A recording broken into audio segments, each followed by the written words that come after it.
안녕하세요. 커피앤톡입니다. 오늘도 와주셔서 감사드리고요. 바로 사연 읽어보겠습니다.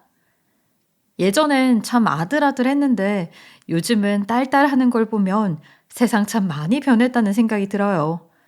저만 해도 처음에는 아들 낳았다고 그렇게 어깨에 힘을 주고 다녔는데 키우면서는 딸이었으면 얼마나 좋았을까 하는 마음이 없지 않았거든요. 우리 아들에게는 너무 미안한 마음이지만요. 어릴 때는 잘 몰랐어요. 딸보다 자라는 속도가 더뎌서 품 안에 더 오래 품고 살다 보니 그저 예쁜 내 새끼일 뿐이었죠. 아들들은 단순해서 솔직히 키우기도 쉽고 엄마 생각도 많이 하잖아요. 문제는 사춘기가 오면서 그런 귀여운 아들은 온데간데 없어진다는 건데 저희 아들도 코밑이 거뭇거뭇해지고 목소리가 변하면서 점점 말수가 줄더니 이젠 엄마하고는 눈도 잘 안 마주치려 하더라고요. 엄마 없이는 아무것도 못하던 아들이 대면대면하게 구니 부모 자식 간이라도 사이가 조금씩 멀어지는 기분이 들었어요. 내가 알아서 할게. 신경 꺼. 어릴 적에는 숙제도 일일이 봐주고 했는데 점점 그렇게 엄마가 곁에 오는 것도 싫어하니 공부고 뭐고 손을 댈 수가 없더라고요. 불안하면서도 다 큰 놈이 알아서 하겠지 하며 내버려뒀는데 고등학교에 가면서부터는 아예 성적이 바닥을 기면서 공부를 포기한 듯 보였어요. 아무리 숨기려 해도 그런 건 다 부모 눈에 보이잖아요. 그래서 잔소리를 조금 하면 소리를 버럭버럭 지르면서 반항하는 통에 속에 화만 쌓여갔죠. 왜 아들 키우는 엄마는 모두 위대하다고 하는지 하루하루 실감하며 살아야 했어요. 그렇게 별 볼 일 없이 고등학교를 졸업한 아들은 변변찮은 지방대에 들어가게 됐고 30이 넘도록 자리를 못 잡고 방황만 하며 집안의 어두운 그림자를 드리웠어요.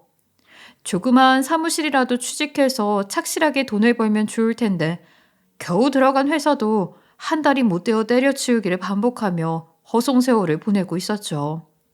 전 매일 취해서 들어오는 아들 해장국 끓이는 일을 매일매일 해야 했어요. 저도 한창 갱년기라 자식 잘못 키운 실패한 인생이 서글퍼 남몰래 눈물도 많이 흘렸죠. 엄마, 그냥 나 포기하라니까. 아직도 모르겠어? 나는 답이 없다고. 그냥 안 낳은 셈 쳐. 그 모습을 보며 어느 날 아들은 폭발을 하더군요. 그때까지 먹이고 입히고 재우며 키워준 부모 가슴에 결국 못을 박더라고요. 자기 딴에는 미안해서 그런 걸 텐데 그때는 그게 왜 그렇게 서운했던지 내가 낳은 자식이 맞나 싶어 저도 안 할 말을 해버리고 말았어요. 이놈의 자식이 어미한테 못하는 소리가 없어. 내가 너한테 출세를 하래 호강을 시켜달래. 그저 남들처럼 평범하게 사람 노릇하며 살라는 건데 뭐가 그렇게 불만이고 매사 안 꼽니 너는? 너는 이 나이 먹도록 아들 해장국이나 끓여주며 사는 엄마가 불쌍하지도 않니? 아유, 어떻게 하나밖에 없는 아들이 그렇게 어미 속을 몰라. 진짜 내가 너만 보면 속이 뒤집어질 것 같다. 내 명예 못 살겠어, 이 망할 자식아. 가만히 그 소리를 듣고 있던 남편도 참다 결국 소리를 지르고 말았죠. 평생 큰 소리 한 번 낼 줄 모르고 조용히 집에서나 회사에서나 있는 듯 없는 듯 살아온 양반이지만 그런 남편조차 지치고 힘들게 만드는 게 바로 아들놈이었으니까요. 맨날 이렇게 술 퍼마실 거면 네가 나가서 벌어서 마셔. 늙은 어미 아비한테 성질이나 부리고 사는 술주정뱅이 아들, 우린 필요 없다. 당장 나가.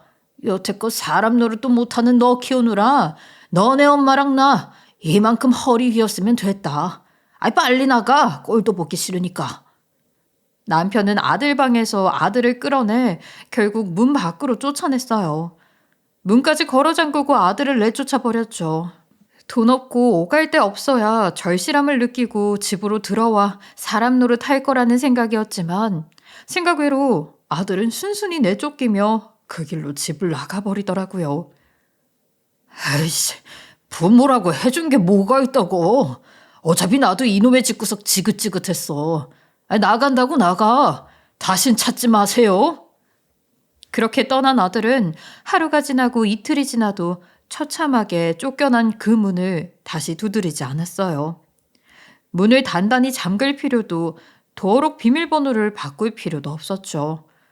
돈 떨어지면 백기 들고 들어와서 미안하다고, 잘못했다고, 앞으로 정신 차리겠다고 할 줄 알았지만 일주일이 지나고 한 달이 넘도록 아들은 소식이 없었어요.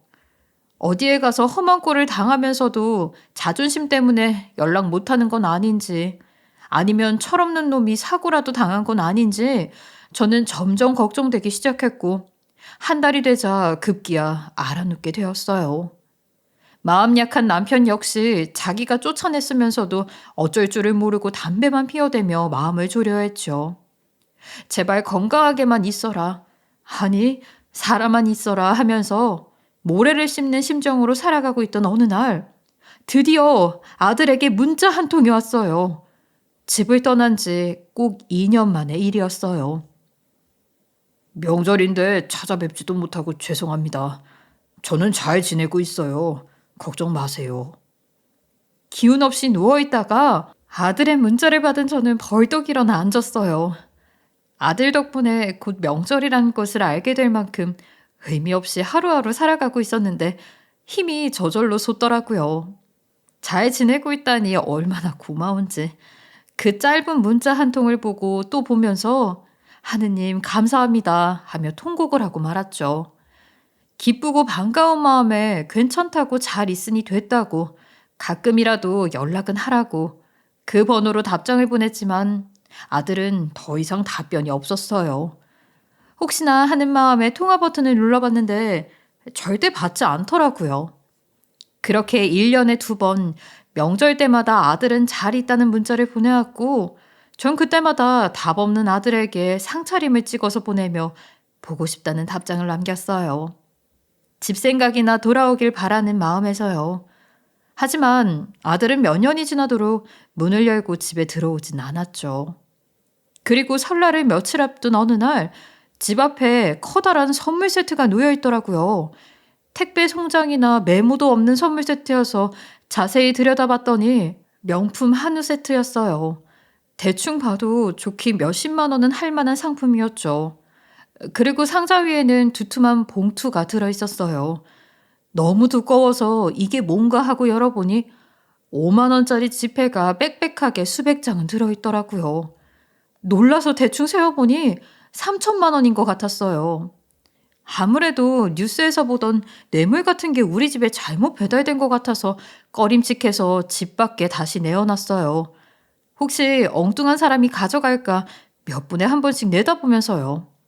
하지만 다저녁이 되도록 선물 세트는 그대로 있었고 그 좋은 고기가 혹시 상하기라도 할까 저희 부부는 고심 끝에 결국 선물 세트를 들여와 김치 냉장고에 넣어뒀어요. 돈 봉투도 서랍 깊숙이 넣어놓고 주인이 찾아오면 그대로 돌려주려고 했죠. 남편이 신고하자는 말도 했었지만 혹시 나쁜 돈이라면 해코지를 당할까 무서워 저는 못하겠더라고요. 그리고 그날 밤 아들에게 문자가 왔어요. 안 그래도 명절이 코앞인데 소식이 없어 오매불망 핸드폰만 보고 있었거든요. 그랬더니 늦은 시간에 문자를 보내면서 바빠서 깜빡했다고 죄송하다고 하더라고요. 명절인데 찾아뵙지도 못하고 죄송합니다. 문 앞에 놓인 선물은 잘 받으셨는지요? 그동안 멋진 아들 되려고 열심히 살아온 덕에 처음으로 어머니 아버지께 아들 노릇 할 수 있게 되었습니다. 부디 아들의 성의를 받아주세요. 저도 이젠 자리도 잡았으니 곧 찾아뵙겠습니다. 알고 보니 그건 우리 아들이 보낸 거였어요. 아이고, 이놈이 나가서 거짓골이나 면치 않고 사나 했더니 어디서 이 많은 돈을 벌어서 보내준 거였죠. 너무 감격해서 펑펑 눈물을 쏟고 있는데 한참 생각하던 남편이 말을 꺼냈어요. 혹시 이거 이상한 짓 해서 번 돈은 아닐까? 그렇잖아. 학벌도 변변찮고 의지도 없는 놈이 어디 가서 벌써 이런 돈을 보낼 만큼 자리 잡고 돈을 벌어. 그럴 싹수 있는 놈이었으면 애초에 쫓겨나질 않았지. 안 그래? 남편의 의심도 일리가 없는 건 아니었어요. 저도 사실 내내 어디 가서 막노동을 하는 건 아닐까, 때를 미는 건 아닐까, 혹시 나쁜 데로 빠져 사채업자 같은 걸 하고 있는 건 아닌가 하는 걱정에 늘 마음을 졸이고 있었거든요. 하지만 남편이 또 그렇게 말하니 괜히 기분이 언짢더라고요. 자기 자식인데 어쩜 그래서 한 방 크게 쏘아주었죠. 아유, 당신은 자기가 낳은 아들한테 어떻게 그런 소리를 해요. 아닌 말로 당신이 걔를 돈 한 푼 없이 쫓아내지만 않았어도 아유, 우리가 지금 이렇게 몇 년이나 자식 얼굴도 못 보고 살겠어요? 아버지가 되어가지고 도움은 못 될 망정. 아유, 어떻게 그런 소리를 할 수 있어요. 당신은 이거 받을 자격 없어요. 나 혼자 고기 다 먹고 돈도 다 쓸 거니까 그렇게 알아요. 어쩐지 아들이 잘 됐다고 생각하니 어깨가 으슥한 게 자신감이 막 생기더라고요. 그래서 그동안 말 못한 남편에 대한 원망을 풀어냈어요. 틀린 말은 아니기에 남편도 할 말은 없는지 꼼짝 못하더라고요. 그렇게 오랜만에 집에서 큰 소리도 나고 고기 굽는 냄새도 나면서 사람 사는 집 같이 지냈어요. 비록 아들은 없지만 어디에선가 잘 살고 있다는 생각만으로도 든든하더라고요. 저절로 힘이 나고 언젠가 만날 수 있다는 생각에 가슴까지 설레었어요. 그리고 며칠 뒤 아들이 정말 집으로 돌아왔어요. 집에서 나간 지 5년 만에요.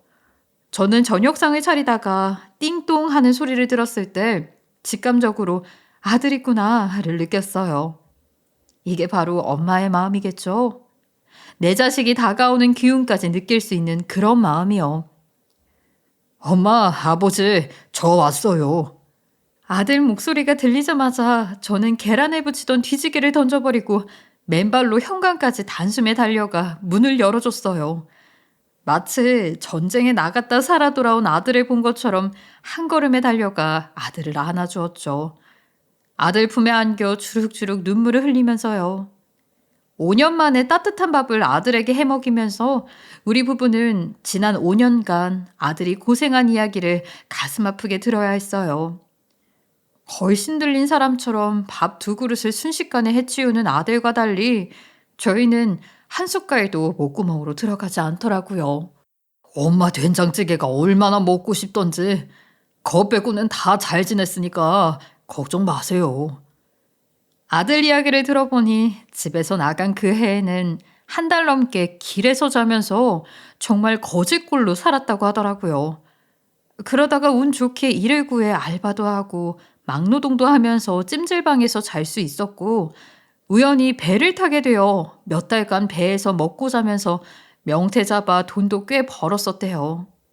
집을 나가보니 그동안 헛살았던 게 후회되면서 정신을 차릴 수 있었던 거죠. 얘기를 듣다 보니 제대로 된 직장도 없이 어떻게 저 큰 돈을 마련한 건지 궁금해졌어요. 말쑥한 양복 차림이라서 남편 의심대로 정말 사채업자라도 된 건 아닌지 걱정이 되었죠. 엄마, 아버지, 저랑 지금 잠깐 어디 좀 가실래요? 보여드릴 게 있어요. 저희의 마음을 읽기라도 했는지 밥을 두 그릇이나 비우고 숟가락을 놓자마자 아들은 저와 남편을 데리고 나가 차에 태웠어요. 우리가 집에서 나오자 차에 있던 기사가 버선발로 나와 허리를 굽혀 인사를 해서 깜짝 놀랐죠. 이거 네 차니? 회사차 아니고? 그럼 내 차지. 어서 타세요. 김 기사님, 두 분 뒷좌석으로 모셔요. 예, 대표님. 대표님? 김 기사? 마치 드라마의 한 장면이 현실에 재현된 것처럼 어리둥절하더라고요. 게다가 김 기사는 저랑 남편을 뒷좌석으로 안내하며 일일이 차 문을 열어주었어요. 얼떨결에 탄 아들 차는 저 같은 사람은 생전 보지도 못한 고급 차였죠. 자리마다 TV가 달려있고 얼마나 넓고 편안하던지 딱 봐도 비싼 차더라고요. 남편에게 슬쩍 이게 무슨 차냐고 물어보니 비싼 차야. 조용히 해. 라고 하면서 민망한지 조용히 하라는 신용을 하더군요. 그렇게 아들은 한참을 달려 우리를 어느 공장에 데려갔어요. 늦은 밤이라 불이 다 꺼져 있었지만 어둠 속에서도 규모가 상당히 큰 공장이라는 걸 알아챌 수 있었죠. 여기가 네가 일하는 데냐? 남편이 물었지만 아들은 그저 웃기만 하고 대답이 없었어요. 그리고 공장 내부로 들어가 아들이 일한다는 2층 사무실로 갔는데 사무실 안쪽 유리가 통창으로 되어 있어서 공장 안이 한눈에 다 보이더라고요. 아들이 리모컨 같은 걸 들고 조명을 하나둘 켜니 공장 내부 모습이 훤하게 드러났어요. 수많은 기계와 컨테이너 벨트, 로봇까지 설치된 대형 자동화 공장이었죠. 시설이 너무 좋아 입을 떡 벌리고 감탄하고 있는데 남편이 제 옆구리를 콕콕 찌르는 거였어요. 왜 그러냐는 눈빛으로 남편을 쳐다보니 턱으로 뭔가를 가리키더라고요. 그건 바로 아들의 책상에 놓인 명패였죠. 땡땡 일렉트로닉 대표라는 글자 옆에 아들의 이름이 선명하게 새겨져 있었어요. 그걸 본 순간 저도 모르게 흥분해서 호들갑을 떨고 말았죠. 아이고, 아니 우리 아들이 대표냐? 사장이 된 거야? 아이고, 이게 대체 꿈입니까? 생시입니까? 집 나간 내 아들이 이렇게 큰 공장 대표라니. 이게 무슨 일입니까? 아들의 이야기를 들어보니 배를 타다 너무 힘들어서 숙식이 해결되는 공장 일을 찾다가 이곳을 알게 됐는데 그때는 조그마한 규모의 반도체 부품 하청업체였다고 해요. 그래도 열심히 일해서 공장장이라도 해보려고 아들은 야근에 잔업까지 자처하며 일을 했지만 결국 경영난으로 공장이 문을 닫을 위기에 처하면서 월급도 못 받고 쫓겨날 신세가 되었대요. 여기서 나가면 갈 곳도 없기에 아들은 월급 나중에 줘도 된다. 배 타서 번 돈이 좀 있는데 이걸로 우선 다른 직원들 월급이라도 줘라 하며 사장을 설득했대요. 그런데 돈줄이 급했던 사장이 얼른 그 제안을 받아들이면서 아들에게 공장을 넘겨주고 도망을 갔대요. 이러저러해서 아들은 얼떨결에 공장 오너가 된 것이었죠. 그때부터 공장을 살리기 위해 이것저것 연구하고 알아보고 해서 우연히 정부 지원을 받을 수 있는 프로젝트에 참여하게 됐는데 그게 잘 돼서 물류 자동화 공장으로 키워낼 수 있었다고 해요. 지방대였지만 나름 전기 전자를 전공한 것이 큰 도움이 되었던 거죠. 그래서 사람 일은 한치 앞도 모른다고 하는 건가 봐요. 여기 인수받은 뒤로 공장에서 먹고 자고 한 달에 10만 원도 안 쓰면서 악착같이 돈을 모았어요. 저 기계랑 장비들이 개당 수억씩 하는 것들 있거든요. 이왕 하려면 제대로 하고 싶고 그걸로 성공해서 그럴싸한 모습으로 집에 가고 싶어서 정말 죽기 살기로 일했어요. 사람 노릇하면서 엄마 아버지께 효도하며 살고 싶어서요.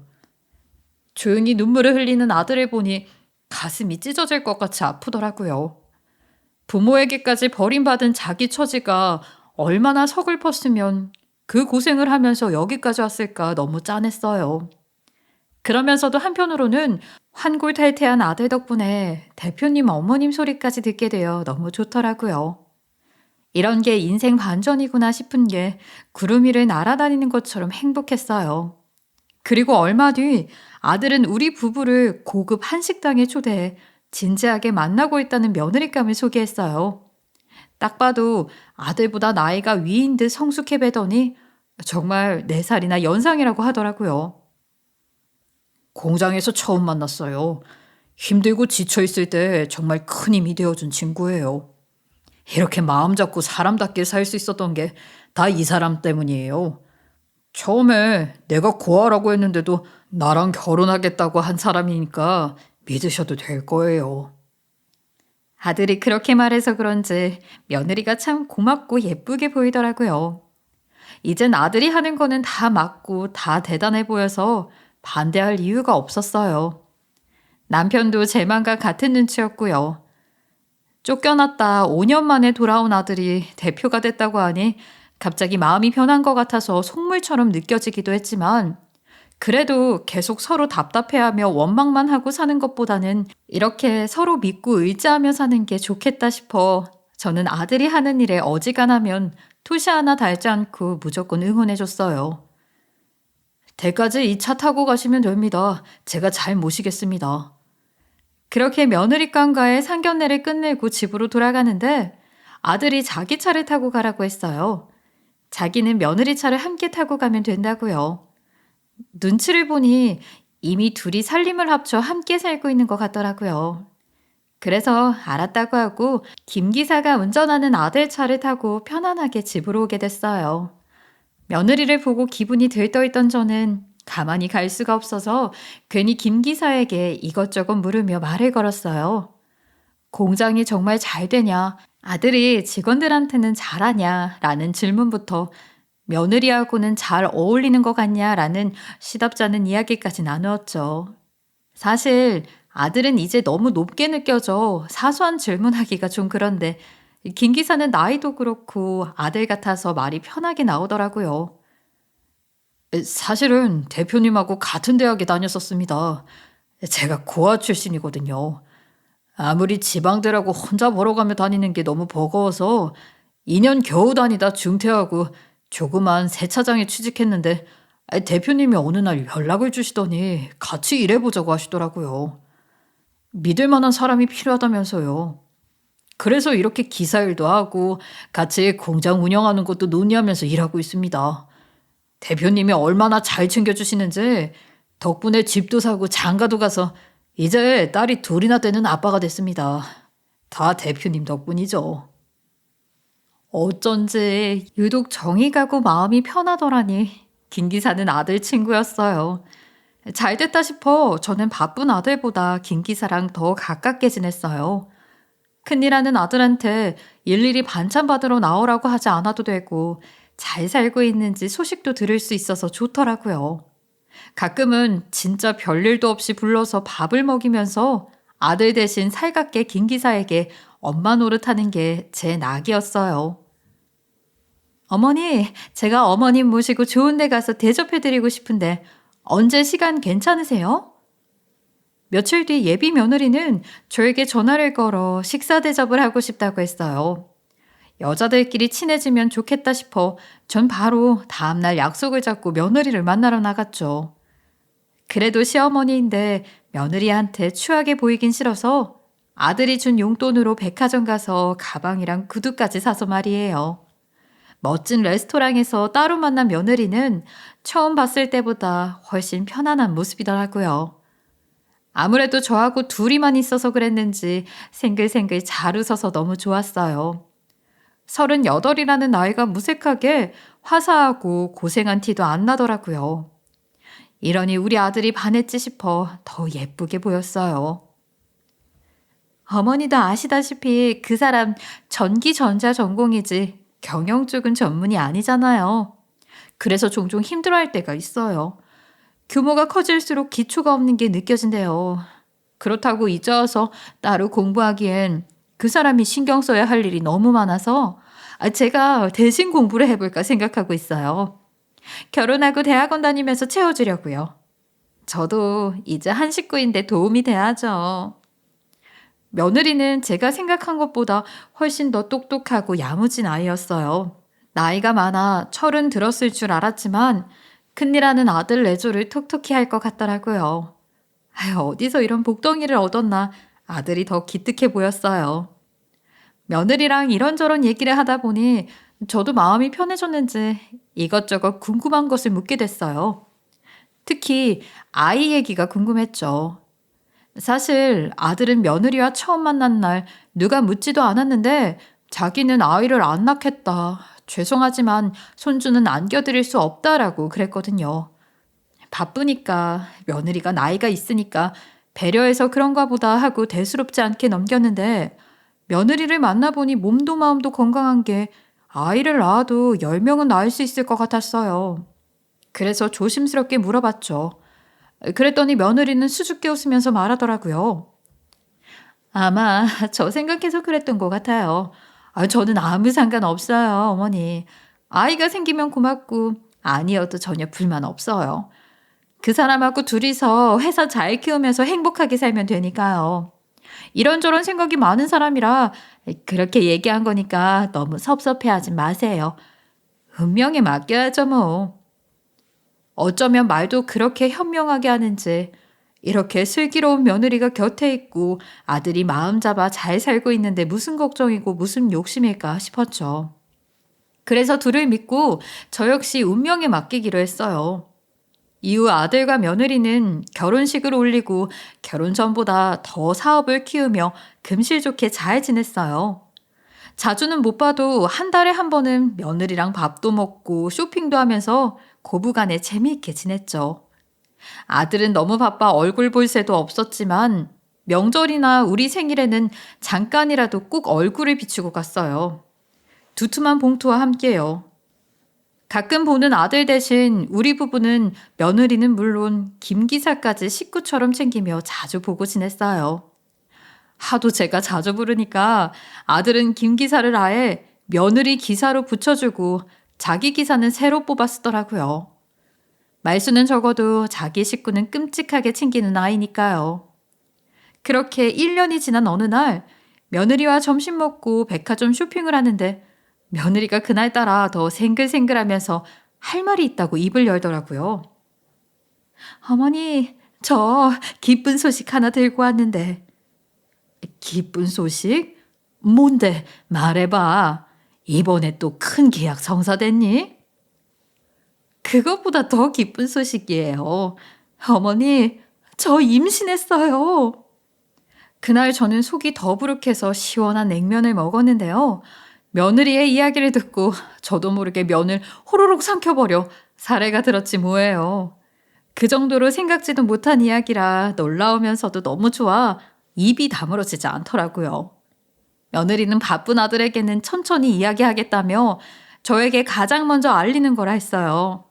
그러면서 초음파 사진을 보여주는데 세상에 콩알만큼 작은 손주의 모습을 보고 있자니 너무 좋으면서도 울컥해서 눈물이 주르륵 흘러내렸어요.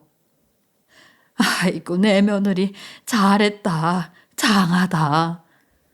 늦은 나이에 임신을 해서 더 힘들 텐데 고생길이 훤한 며느리가 안쓰럽고 또 고맙기도 해서 저는 그날 며느리에게 통 크게 명품 가방을 사줬어요.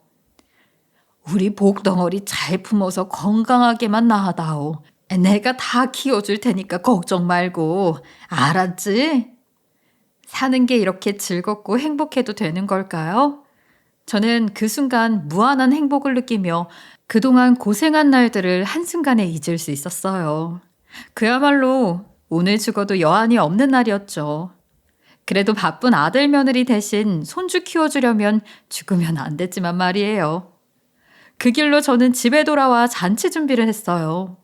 어차피 며칠 뒤면 남편 생일이라 아들 며느리가 집에 올 텐데 솜씨 한번 제대로 부려보자 마음먹었죠. 그래서 불고기, 갈비, 잡채, 산적 할 거 없이 잔치 음식은 다 하고 그릇도 새 것으로 싹 내놓고 닦아두었어요. 덕분에 며칠을 행복에 넘쳐 지낼 수 있었죠. 그런데 한껏 잔치상을 차려놓고 온 가족이 기다리던 남편의 생일날 아들은 끝내 오지 않았어요. 며느리도 와 있고 김 기사도 와 있는데 전화도 안 받고 며느리한테까지 연락을 두절한 상태로요. 아니 얘가 무슨 일이지?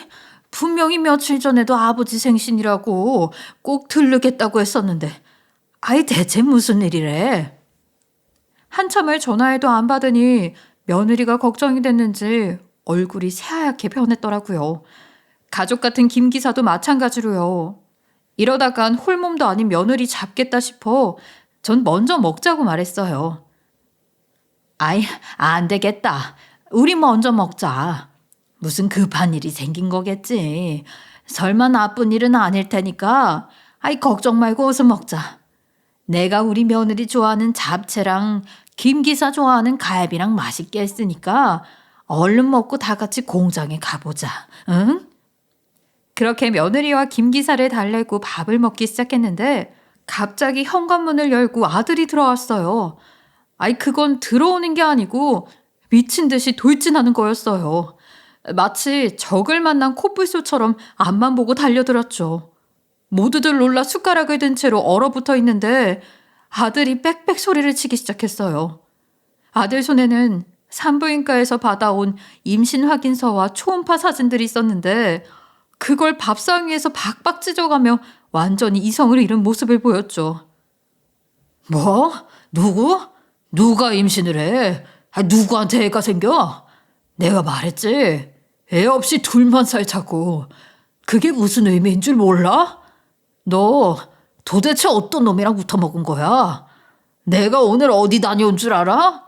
비뇨기과에 가서 무정자증 검사 다시 받고 왔어. 옛날에 공장에서 일하면서 기계가 떨어져서 다친 적이 있는데 그때 무정자증 진단받았거든. 네가 임신이라고 해서 혹시나 괜찮아졌나 하는 마음에 다시 검사 받으러 갔더니 무정자증 맞다고.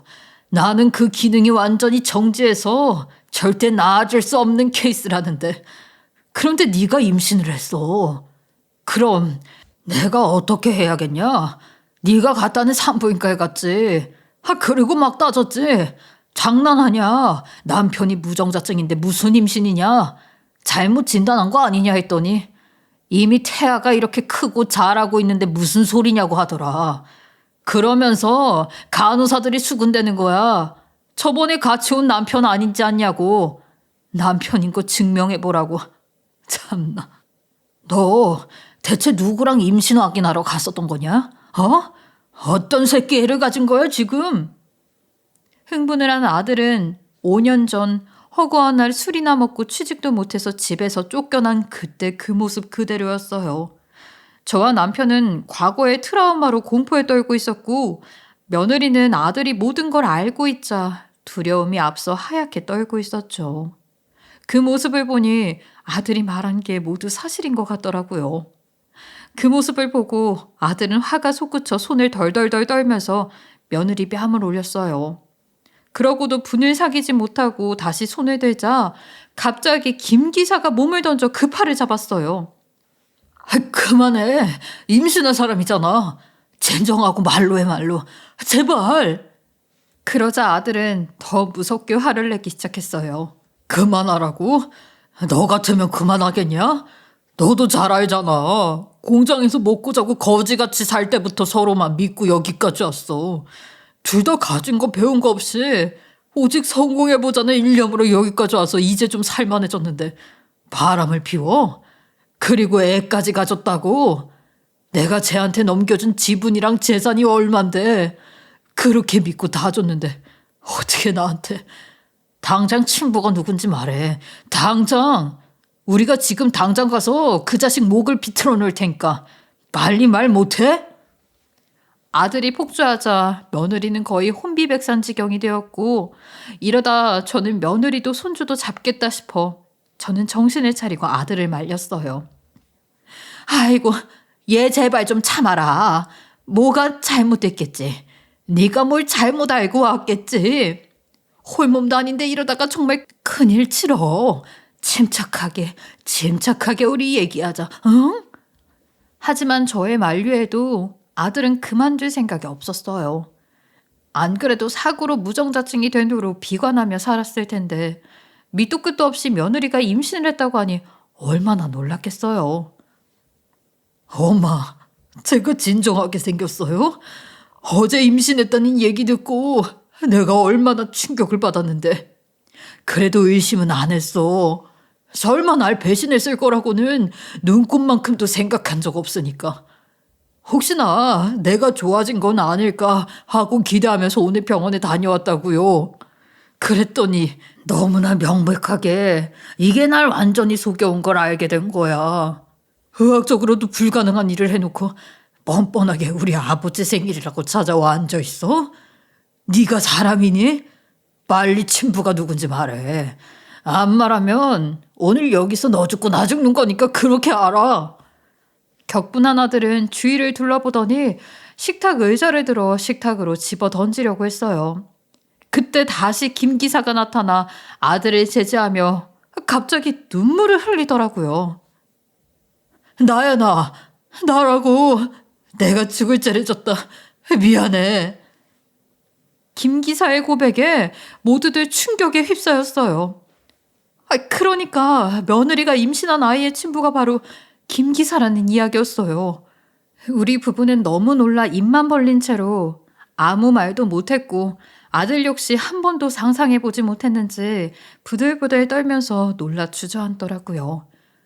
둘 사이가 언제부터 그렇게 된 걸까 생각해보니 김 기사가 며느리 차 운전을 하게 하면서부터였던 것 같았어요.